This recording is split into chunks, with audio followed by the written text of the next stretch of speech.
कितनी तकलीफ होती है उस समय अगर कभी एक पिन भी चुभ जाए और थोड़ा सा खून निकल आए। बहुत तकलीफ होती है तब जब हमारा पांव कहीं टकरा जाता है और एक घुटना या पैर का कोई हिस्सा इतना ज्यादा दर्द करता है कि चीखें निकल जाती हैं और चलना मुश्किल हो जाता है कुछ समय के लिए। जरा सोचिए, जब इतनी छोटी सी चोट हमें इतना परेशान कर सकती है तो कभी कोई गंभीर दुर्घटना या फिर कोई बहुत ही जबरदस्त एक्सीडेंट कितना परेशान कर सकता है। हो सकता है ऐसे में जान भी गंवानी पड़ जाए। और अगर कोई वो दुर्घटना है या एक्सीडेंट है, उसमें भी इस बात के ज्यादातर चांसेस होते हैं कि हमें एक लंबे टाइम के लिए बिस्तर पर रहना पड़े, हॉस्पिटलाइज होना पड़े। और जो दर्द है वो तो जिसका बर्दाश्त करना पड़ता है केवल वही जानता है कि कितने ज्यादा एक कयामत वाली सिचुएशन उसके लिए होती है और उसको ये लगता है कि अभी जान निकल जाए तो ज्यादा बेटर है, ये दर्द मुझे ना बर्दाश्त करना पड़े। आज के इस वीडियो में मैं बहुत ही एक गंभीर टॉपिक समझाने का प्रयास करूंगा। वो ये कि कैसे हम पहचान सकते हैं कि हमारी स्वयं की कुंडली में दुर्घटनाओं के या एक्सीडेंट के योग हैं, और अगर हैं तो वो कौन सा ऐसा संभावित समय है जिस समय जीवन के अंदर हमें थोड़ा सा अलर्ट रहना पड़ेगा, ताकि हम उस एक गंभीर एक्सीडेंट से, दुर्घटना से अपने आप को जितना हो सकता है बचा सकें। अगर आपकी भी है जिज्ञासा इस बात को जानने की कि आप कैसे एक सुरक्षा कवच अपने लिए तैयार कर सकते हैं, कैसे जान सकते हैं कि कौन से पीरियड में सतर्क रहना जरूरी है, तो बने रहें मेरे साथ इसी वीडियो में अंत तक। नमस्कार दोस्तों, मैं हूं डॉक्टर विवेक चोपड़ा। आज चर्चा करूंगा मैं दुर्घटनाओं को कैसे पहचाने, एक्सीडेंट्स को कैसे पहचाने एक जन्म कुंडली के अंदर। देखिए, सबसे पहले तो मैं ये बता दूं आपको कि ये मेरे बताने के बावजूद भी जब कोई नेगेटिव प्लैनेट परेशान करेगा तो ये तो हम मान ही नहीं सकते कि ग्रह जो है वो अपने फल ना देवे।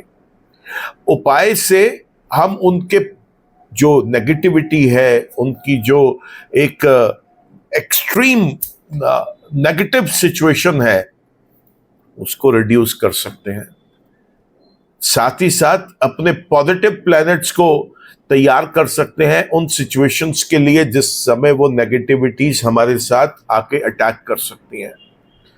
इस दुनिया में कोई भी एक एस्ट्रोलॉजर, कोई भी एक ऐसा हीलर, कोई भी व्यक्ति आपके जीवन में नेगेटिव को पॉजिटिव नहीं कर सकता और पॉजिटिव को नेगेटिव भी नहीं कर सकता। फिर चाहे कोई व्यक्ति तंत्र, यंत्र, मंत्र, ब्लैक मैजिक किसी भी चीज का प्रयोग कर ले, नेगेटिव्स को केवल रिड्यूस किया जा सकता है, उन्हें कभी भी पॉजिटिव नहीं किया जा सकता। और पॉजिटिव्स को केवल एनहांस किया जा सकता है, वो कभी भी नेगेटिव नहीं होंगे। ये बात क्या बोली मैंने आपको अभी एक एक करके एग्जाम्पल के साथ आपको समझाऊंगा, लेकिन हमें सबसे पहले समझना यह है कि क्या कोई एक ही ग्रह ऐसा है जो दुर्घटनाएं कराता है कुंडली के अंदर? आंसर है नो। कोई भी ग्रह करा सकता है। तो वो डिपेंड करेगा उस व्यक्ति की जन्म कुंडली को देख के कि जन्म के ग्रह उसके कितने शुभ और अशुभ हैं। ग्रह, मैं वापस रिपीट कर रहा हूं, दो तरीके से वर्क करेंगे। एक वो जो जन्म के हैं, दूसरे वो जो गोचर में चल रहे हैं। ग्रह जन्म का भी शुभ और अशुभ हो सकता है, गोचर का ग्रह भी शुभ अशुभ हो सकता है। अगर कोई ग्रह जन्म का शुभ है, गोचर में भी शुभ है, आप सेफ हैं, क्योंकि वो आपके लिए एक अच्छा काम करेगा। कोई ग्रह जन्म का शुभ है, गोचर में अशुभ है, बहुत ज्यादा मायूस ना हो, क्योंकि वो जन्म का शुभ है, इसलिए वो कभी भी नेगेटिव कोई कार्य तो करेगा ही नहीं। अगर वो गोचर में नेगेटिव भी है तो वो केवल उसकी पॉजिटिविटी को ही कम कर पाएगा, नेगेटिव कुछ नहीं दे पाएगा। कोई ग्रह जन्म का नेगेटिव है, गोचर में पॉजिटिव हो जाए तो आपके लिए एक ये राहत की सांस लेने का समय है, क्योंकि ऐसे समय में वो अपनी क्रूरता नहीं दिखा पाएगा, अपनी नेगेटिविटी नहीं दिखा पाएगा। लेकिन कोई ग्रह अगर जन्म का नेगेटिव है और गोचर में भी नेगेटिव हो गया, फिर ये एक चेतावनी वाली सिचुएशन है जिसके अंदर बहुत ज्यादा गंभीर परिणाम भी सामने आ सकते हैं। यहां तक कि एक व्यक्ति अपनी जान भी गंवा बैठ सकता है या कोई एक ऐसी दुर्घटना का शिकार हो सकता है जिसके बाद उसे सारी जिंदगी बेड पर ही काटनी पड़े। और कई बार तो देखा गया है कि व्यक्ति कई सालों तक, ऐसे ऐसे केसेस देखे हैं, 15 साल से कोई व्यक्ति कोमा में है, 10 साल से कोई व्यक्ति कोमा में है। तो प्रश्न ये मन में उठता है कि क्या ये वीडियो देख के हम उस सिचुएशन से बच सकते हैं? आंसर है, बच भी सकते हैं और उसके उपाय करके, उसके उपायों के साथ हम उसकी तीव्रता को भी कम कर सकते हैं। साथ ही साथ उन ग्रहों को जिस पॉजिटिव प्लैनेट से इन्फ्लुएंस किया जा सकता है, उस पॉजिटिव प्लैनेट को स्ट्रॉन्ग किया जा सकता है अपनी जन्म कुंडली के अंदर। देखिए, मैं बार बार एक चीज रिपीट करता हूं कि ग्रह तो अपना फल केवल तब देंगे जब उनकी दशाएं आएंगी। अगर आपके जीवन में शुभ ग्रहों की दशाएं चल रही हैं, ऐसे में दुर्घटना अगर कभी होती भी है तो आपको कोई मामूली थोड़ी सी चोट देके आपको बहुत लंबे समय तक बीमार नहीं करेगी, बहुत लंबे समय तक बेड रिडन नहीं कर पाएगी। आपको जल्दी स्वस्थ करके अपने डे टू डे रूटीन के अंदर आप वापस पहुंच जाते हैं। लेकिन अगर कोई ग्रह अशुभ है और उसकी दशाएं चल रही हैं, तो आपको सबसे पहले दशाओं को भी देखना है। महादशा किसकी है, अंतरदशा किसकी है, प्रत्यंतर दशा किसकी है, सूक्ष्म दशा किसकी है। यह भी समझना है हमारे को कि वो कौन से ऐसे ग्रह हैं जो दुर्घटनाएं करा सकते हैं। तो देखिए, सबसे पहले तो दुर्घटनाओं के लिए जो होता है वो 8th हाउस का जो लॉर्ड है, यानी 8वें भाव का स्वामी, वो सबसे पहले दुर्घटनाओं के लिए चेक किया जाता है किसी भी एक नेटल चार्ट में। वहां यह देखा जाता है कि 8वें घर का स्वामी स्ट्रांग है या 8वें घर का स्वामी जो है वो अशुभ है और नेगेटिव है। अगर 8वें घर का स्वामी शुभ है और स्ट्रांग है तो फिर वो हमेशा दुर्घटनाओं से आपको बचाएगा। अगर कोई ऐसा ग्रह जो 8वें भाव में बैठा है, स्वामी किसी और राशि का है और वो अशुभ है, तो भी वो एक एक्सीडेंट करा सकता है। लेकिन अगर 8वें भाव का स्वामी स्वयं कुंडली के अंदर मजबूत है, तो अगर वो दूसरा नेगेटिव प्लैनेट उस चीज के ऊपर परेशान करेगा भी, तो वो बहुत लंबे टाइम तक परेशान नहीं कर पाएगा। एक एक करके समझ लेते हैं कि ग्रहों को कैसे देखें कि उस कुंडली के अंदर वो कौन सा ग्रह नेगेटिव हो सकता है और दुर्घटनाएं दे सकता है। दुर्घटनाओं के बाद हम ये भी देखेंगे कि क्या वो दुर्घटना जीवन का अंत भी कर सकती है, क्या वो दुर्घटना किसी व्यक्ति को लंबे समय तक हॉस्पिटलाइज कर सकती है, क्या वो दुर्घटना उस व्यक्ति को बहुत लंबे टाइम तक दवाइयों के ऊपर उसकी निर्भरता बढ़ा सकती है, क्या वो दुर्घटना उसको अपंग अपाहिज कर सकती है। इन सब चीजों की भी हम चर्चा करने वाले हैं आज इस वीडियो में। देखिए दोस्तों, सबसे पहले मैंने बताया 8th हाउस के लॉर्ड को हम देखेंगे कि वो शुभ है या अशुभ है। अगर वो शुभ है तो ये बात एक हमारी राहत की है कि वो स्वयं उस घर का स्वामी होके उसे बचाएगा जरूर। दूसरा, 8वें घर में जो ग्रह बैठे हैं जन्म के, ये दूसरा क्राइटेरिया है चेक करने का कि वो एक व्यक्ति का एक्सीडेंट अपनी दशाओं में करा पाएंगे या नहीं करा पाएंगे। तीसरा क्राइटेरिया यह है कि कोई अशुभ ग्रह 8वें भाव में तो नहीं बैठा, लेकिन 8वें भाव पर दृष्टि डाल रहा है। तो जब उस ग्रह की भी महादशा, अंतरदशा, प्रत्यंतर दशा, सूक्ष्म दशाएं आएंगी तो वो एक्सीडेंट कराने के योग बनाएगा, दुर्घटनाएं जरूर कराएगा। ऐसे समय में हमारे को सबसे पहले अपने कुंडली के नेगेटिव प्लैनेट के उपाय वो पीरियड आने से कहीं पहले से शुरू कर देने चाहिए। जैसे सबसे पहले तो आपको ये रोकथाम करनी चाहिए कि उन नेगेटिव प्लैनेट के जो कलर्स हैं उनकी अपनी आदत बंद करिए उनको अपने शरीर पर धारण करने की। फिर वो चाहे आपका कितना भी प्रिय कलर हो, आपको वो कलर के क्लोथ्स नहीं पहनने, क्योंकि वो कलर उस नेगेटिव प्लैनेट को और स्ट्रेंथ देगा। उस नेगेटिव ग्रह का कभी भी किसी के कहने से रतन धारण नहीं करना। उस नेगेटिव प्लैनेट से संबंधित धातुओं का प्रयोग नहीं करना। उस नेगेटिव ग्रह से संबंधित खाने और पीने की चीजों का प्रयोग नहीं करना। उस नेगेटिव ग्रह से संबंधित जो दिशा है, उस दिशा को रात को सोते समय सर नहीं उस दिशा में रखना और दिन के समय उस दिशा की तरफ देखते हुए कोई काम नहीं करना। ये कुछ छोटी बातें हैं जिससे हम उस नेगेटिव प्लैनेट को कहीं रिड्यूस करने की कोशिश करते हैं। इसके साथ कुछ रिलीजियस रेमेडीज को भी ऐड कर सकते हैं, जैसे उस ग्रह से संबंधित दान किए जाने चाहिए। उस ग्रह से संबंधित जो भी देवी देवता हैं उनकी पूजा अर्चना करनी चाहिए। उस ग्रह से संबंधित मंत्र जप करने चाहिए। अब कुछ लोग जिनकी आस्था या जो लोग सनातन धर्म फॉलोअर्स नहीं हैं, वो किसी और धर्म को फॉलो करने वाले हैं, तो वो अपने धर्म के अकॉर्डिंग उस प्लेनेट से संबंधित चीजें अपने रिलीजियस प्लेसेस पे जाकर डोनेट कर सकते हैं, जरूरतमंदों को डोनेट कर सकते हैं, स्वयं उन कलर्स को पहनने से बच सकते हैं।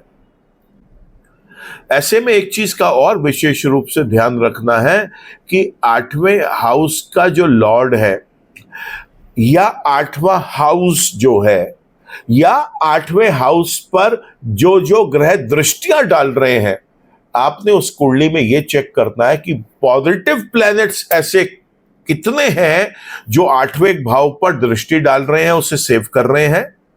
8वें भाव के जो लॉर्ड है, उस राशि का जो स्वामी है, उसको सेव कर रहे हैं, या जो ग्रह 8वें घर पर दृष्टि डाल रहे हैं वो उसको सेव करने में क्षमता रखते हैं।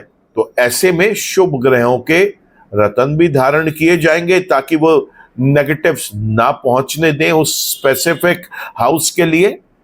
उन ग्रह से संबंधित रंगों का भी प्रयोग किया जा सकता है। उन शुभ ग्रहों के धातुओं का भी प्रयोग किया जा सकता है। उन शुभ ग्रहों के जो दिशाएं हैं उसमें रात को सर रख कर सोया जा सकता है। दिन में उन शुभ दिशाओं की तरफ देखते हुए कोई काम किया जा सकता है। ऐसे में और बहुत चीजें हैं जो हम शुभ ग्रहों को स्ट्रॉन्ग करने के लिए, रतन तो एक मैंने आपको बताया, धातु मैंने आपको बताया, उस कलर की लाइट अपने बेडरूम में लगाकर रात को सोया जा सकता है ताकि अंधेरे में सोने से बचा जा सके, क्योंकि नेगेटिविटीज अंधेरे में बहुत ज्यादा एक्यूमुलेट हो सकती है। और सबसे ज्यादा जरूरी है कि जो दुर्घटनाओं वाला पीरियड है उसमें हम स्वयं ड्राइविंग करने से बचें, किसी ऐसी रिस्की व्हीकल में जाने से बचें जहां पर कोई अनजान व्यक्ति, कोई अनाड़ी व्यक्ति उसको ड्राइव करने वाला है। संभव हो सके तो पूरी तरीके से ही उस पीरियड को अवॉइड किया जा सकता है। लेकिन मैं आपको एक बात और बता दूं, जिस वक्त चोट लगने का अंदेशा कुंडली दिखाती है, उस वक्त अगर आप घर में भी बैठे होंगे और उपाय कर रखे होंगे आपने, तो भी आपको छुटपुट एहसास जरूर ग्रह दिलवा देगा कि देखो तुमने उपाय किया था तो मैंने स्पेयर तो कर दिया, लेकिन उसकी इंटेंसिटी में कम करके तुम्हारे को चोट दे रहा हूं। मान लीजिए किसी व्यक्ति को धारदार चीज से नुकसान होने का अंदेशा कुंडली दिखा रही है। अब एक धारदार चीज से नुकसान तो यह है कि वो बाहर किसी काम से गया और उसको चाकू मारकर किसी ने उसका पर्स छीन लिया, उसका जेवर उसके छीन लिए, उसका व्हीकल उससे छीन लिया और कीमती सामान जो वो लेके जा रहा था वो उससे छीन लिया गया। दूसरा ये है कि वो घर में ही कोई काम करते करते किसी टेबल या किसी दरवाजे के अंदर निकली हुई एक छोटी सी कील से उसका जो है पैर टकराया या उसकी लेग टकराई और वो किसी जगह हल्का सा पेंट को या उसके लोअर में जो भी उसने पहना है उस चीज को चीरती हुई उसको एक छोटी सी झरीट देके थोड़ा सा खून निकाल के चली गई। देखिए, धारदार चीज से नुकसान तो दोनों चीजों में हुआ, लेकिन उपायों से और शुभ ग्रहों को मजबूत करके, अशुभ ग्रहों की तीव्रता को कम करके हम उसकी इंटेंसिटी को जरूर बचा गए। जिस इंटेंसिटी से उसने हमें हिट करना था उस चीज को हम बचा गए। और यही ज्योतिष शास्त्र का एक इंपॉर्टेंट पार्ट है। जिस तरीके से आप जब कहीं ड्राइव करते हैं तो गूगल पे वो महिला या वो पुरुष आपको जब डायरेक्शंस बताते हैं तो आपको किसी ऐसी जगह अगर आप जा रहे हैं जहां पर आपको जल्दी है, तो चाहे वो आपको लंबे रास्ते से ले जाते हैं लेकिन वो आपके नॉर्मल रूटीन वाले रास्ते से आपको सेव कर लेते हैं अगर उनको लगता है कि वहां पर कोई ट्रैफिक जैम है या दुर्घटना की वजह से पूरा का पूरा ट्रैफिक कई घंटों से ब्लॉक्ड है। ठीक उसी प्रकार जैसे टीवी चैनल्स में, इंटरनेट पर, आपके मोबाइल पर आपको पहले से चेतावनी दे दी जाती है कि आज इस एरिया में टेम्परेचर ये रहेगा, बारिश होगी नहीं होगी, बर्फ पड़ेगी नहीं पड़ेगी, ताकि आप उसको पहले से ही अपने आप को प्रिपेयर कर लें। ठीक उसी प्रकार एक ज्योतिषाचार्य की ये ड्यूटी है कि वो कुंडली को बहुत बारीकी से देखकर उस व्यक्ति को सचेत करके बता दे कि ये वाला पीरियड आपके लिए नुकसानदायक हो सकता है और इसके अंदर कष्ट इस तरीके का मिलेगा। अब 8वां घर से तो हमने दुर्घटना देखी, साथ में हमें 12वें घर को भी देखना है। अगर 12वां घर भी वहां पर नेगेटिव हो और उस समय उस पर भी नेगेटिव प्लैनेट्स जो जन्म के हैं और गोचर के हैं वो इंपैक्ट दे रहे हो और 8वें के साथ साथ 12वें हाउस के प्लैनेट्स के जो इन्फ्लुएंसेस हैं उनकी भी दशाएं चल रही हो, तो ऐसे में व्यक्ति को जान भी गंवानी पड़ सकती है उस एक्सीडेंट के बाद, या यूं कहिए कि उस व्यक्ति को एक लंबे टाइम तक हॉस्पिटलाइजेशन का सामना करना पड़ता है और उसके बाद भी उसकी निर्भरता दवाइयों के ऊपर ही रहती है। जान भले ही बच जाए, हो सकता है कि ऐसे केस में उसको अपने शरीर का कोई अंग भी गंवाना पड़ गया हो। ऐसा हो सकता है कि उसको कोई एक, वैसे तो सारे ही अंग बहुत इंपॉर्टेंट है, लेकिन देखा है कि किसी की आंख खत्म हो जाती है, किसी का हाथ खत्म हो जाता है, किसी की टांग ही काटनी पड़ जाती है, कहीं पर किसी प्रकार की प्रॉब्लम है तो कहीं किसी प्रकार की प्रॉब्लम है। ऐसे में आपको इस बात का विशेष रूप से ध्यान रखना है कि हम अपनी कुंडली के नेगेटिव प्लैनेट को सदैव, मैं रिपीट कर रहा हूं, सदैव किसी भी तरीके से उसको न्यूट्रल नेगेटिव साइड पे सप्रेस करके ही चलें, कभी भी उन चीजों को एनहांस करने का प्रयास भी ना करें।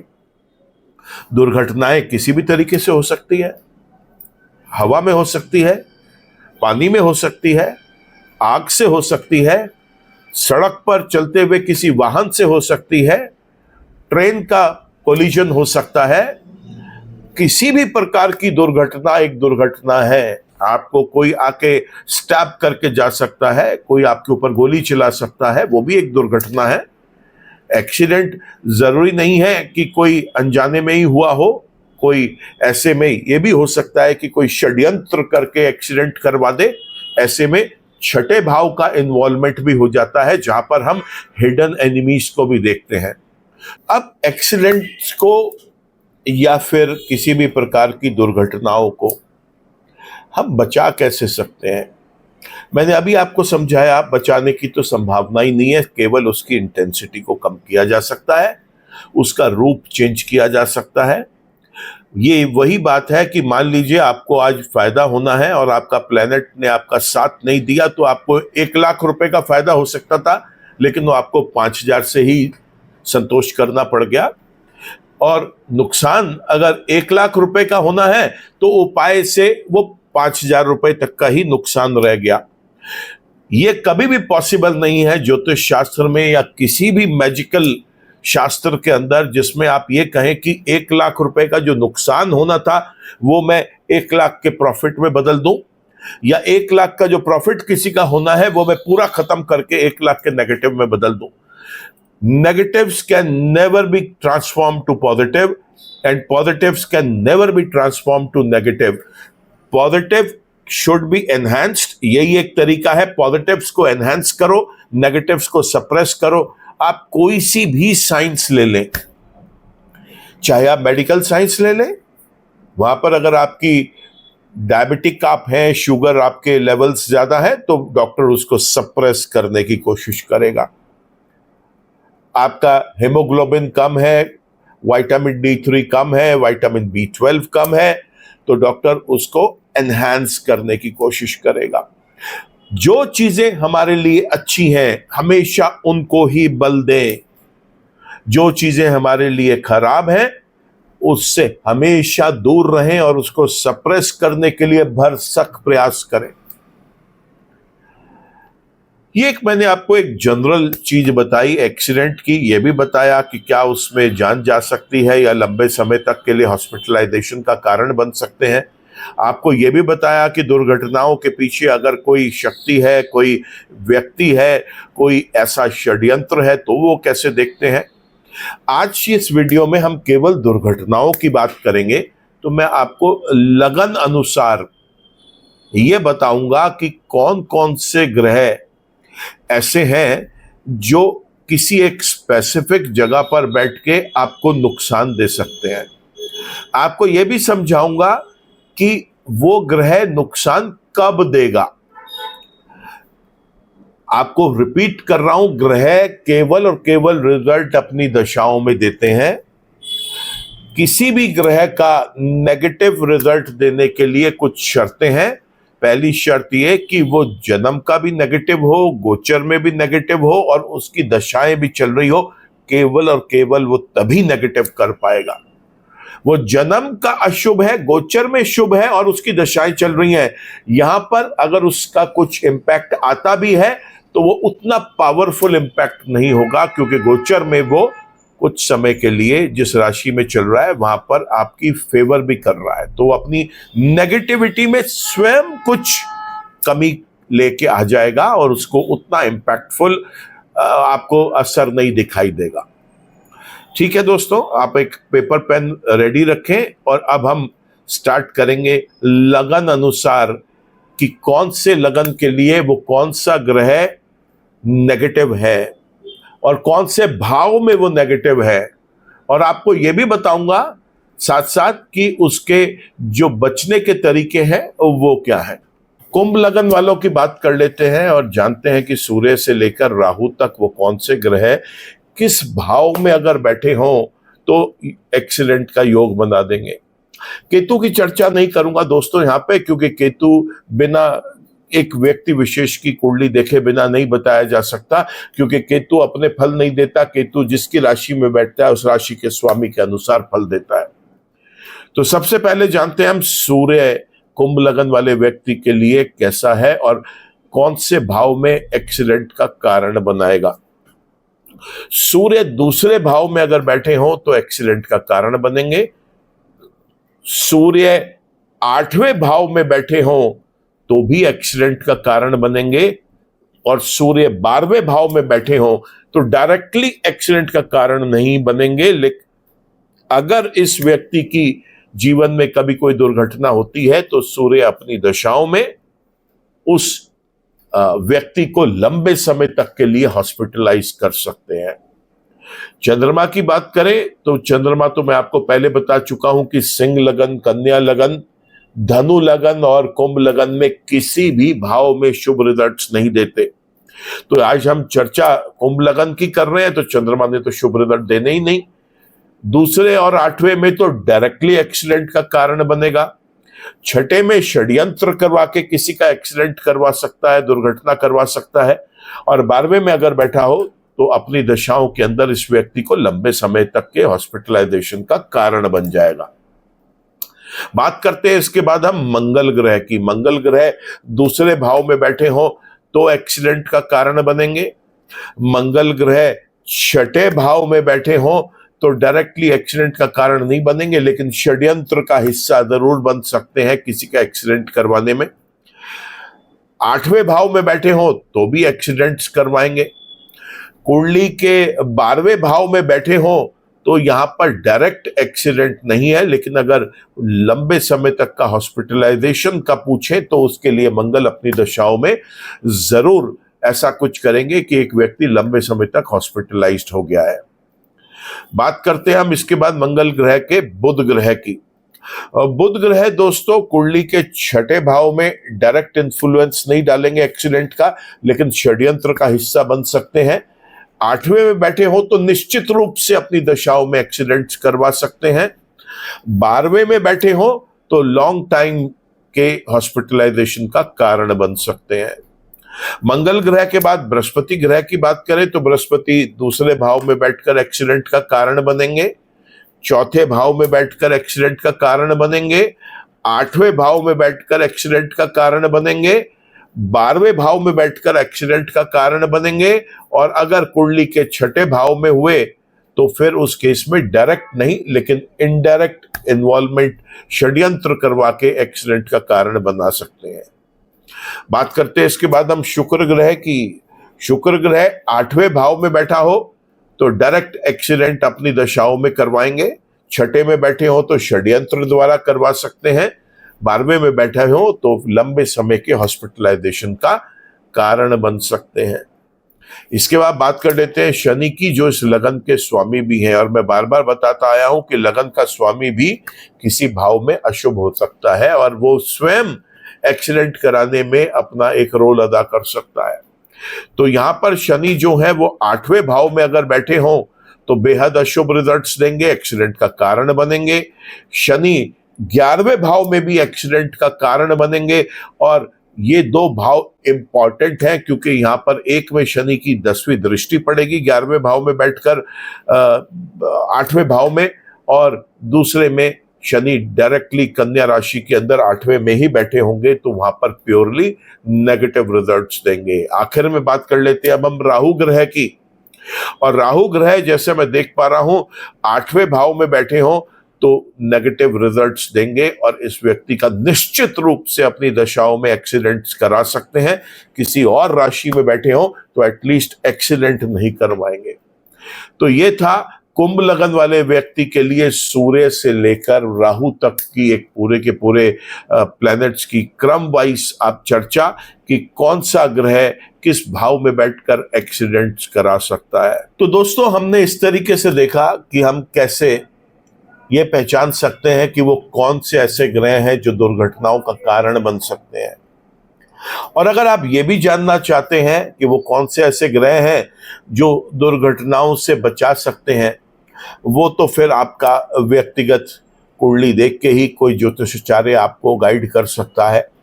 और उसके लिए जो ये अशुभ ग्रह हैं वो ग्रह किसके नक्षत्र पे हैं, किसके उप नक्षत्र पे हैं, किसके उप उप नक्षत्र पे हैं, इसका संज्ञान लेना भी बहुत जरूरी है, तभी किसी निष्कर्ष पे पहुंचा जा सकता है।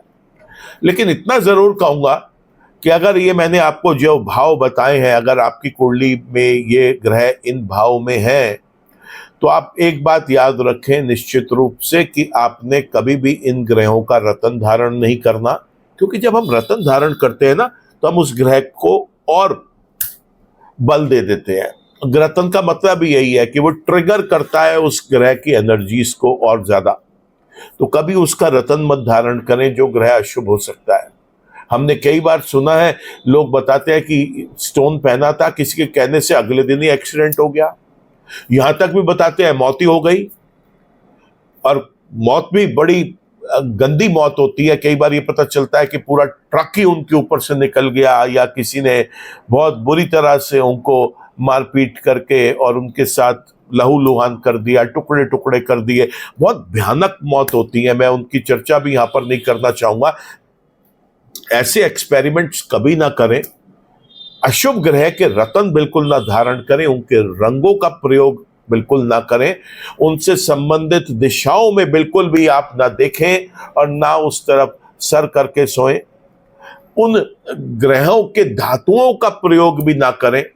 उन ग्रह से संबंधित जो फूड आइटम्स हैं उनका भी प्रयोग अगर आपको मजबूरी है करना तो उसके साथ आप शुभ ग्रह के फूड आइटम्स को भी इंक्लूड करें। और बहुत रेमेडीज हैं जिसके करने से, जैसे हम हीलिंग्स कर सकते हैं, बीटा ब्लॉकिंग्स करवा सकते हैं नेगेटिव को सप्रेस करने के लिए, अल्फा एनहांसमेंट्स करवा सकते हैं हीलिंग में, पॉजिटिव प्लैनेट्स को एनहांस करने के लिए। अपने जेमस्टोन्स पर कवच करवा के उनको धारण किया जा सकता है बॉडी की सही पोजीशन में। जो दाएं हाथ में पहनने हैं वो दाएं हाथ में पहनिए, जो बाएं हाथ में पहनने हैं वो बाएं हाथ में पहनिए। जिस धातु में उन्हें पहनना है अपना दिमाग मत लड़ाएं, जो आपका ज्योतिषाचार्य सही समझता है उसी चीज को फॉलो करें। ये छोटे छोटे प्रयास करके मुझे लगता है कोई भी वो प्रयास जो आपको एक जीवन हेल्दी तरीके से, इंडिपेंडेंट तरीके से जीने के लिए मदद कर रहा हो, उससे कभी पीछे नहीं हटना चाहिए। क्योंकि ये छोटे छोटे उपाय करके आप दीर्घायु भी हो सकते हैं और दीर्घायु के साथ साथ आप स्वस्थ रूप से अपने जीवन के अंत तक अपनी जर्नी को पूरा कर सकते हैं। आज के वीडियो में तो दोस्तों इतना ही। ईश्वर आप सबका भला करे। अगर वीडियो आपको पसंद आया हो तो आप इसको लाइक करना, कमेंट करना, शेयर करना। चैनल पर अगर आप नए हैं तो चैनल को सब्सक्राइब कर लीजिए। चैनल पर पुराने हैं लेकिन अभी तक सब्सक्राइब नहीं कर पाए तो फिर वापस आपसे रिक्वेस्ट करूंगा चैनल को सब्सक्राइब कर लें। बेल आइकन को भी क्लिक करें ताकि कोई भी नया वीडियो अपलोड होता है उसका एक अपडेट, उसका एक नोटिफिकेशन आप तक आ सके। अपना ध्यान रखिए, स्वस्थ रहिए, सतर्क रहिए। ईश्वर आप सबका बहुत बहुत भला करे। नमस्कार।